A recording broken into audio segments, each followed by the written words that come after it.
વિશ્વામિત્રીને કાંઠે આવેલા કામનાથનું કામ કાવડયાત્રા સમિતિના સ્વયંસેવકોએ આગળ ધપાવ્યું। સેવા સદનનું ગુમ થયેલું મશીન આજે પણ ન દેખાયું।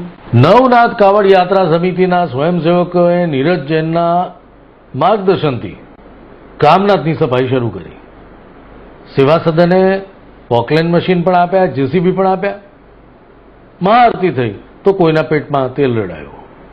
ભાજપની જૂથબંધીની બદબુ બહાર આવી, મશીન પાછું ખેંચી લેવાયું। તો નીરજ જૈને સેવાભાવી સંસ્થાઓ, કોન્ટ્રાક્ટરો, બિલ્ડરો અને યુવકોના સહકારથી આ સફાઈ ઝુંબેશને આગળ ધપાવી। પહેલી મે નીરજ જૈને સૌને અપીલ કરી છે, યુવાનોને આહવાન કર્યું છે કે ખૂબ મોટી સંખ્યામાં સફાઈ કામ માટે આવી જાઓ, કારણ કે હજુ તો ઘણા ઓવારા ખુલ્લા કરવાના બાકી છે।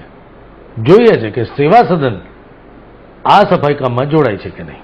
વડોદરા શહેરની જનતાને, વડોદરા શહેરના બિલ્ડરોને, વડોદરા શહેરના યુવા શક્તિઓને એવું કહું છું કે 1 મે ગુજરાત સ્થાપના દિવસ છે।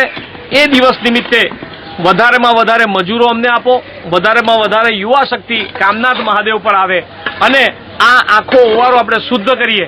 જો એક દિવસ 100 મજૂરો મળી જાય તો આ ઓવારો તાત્કાલિક ખુલ્લો થઈ જાય।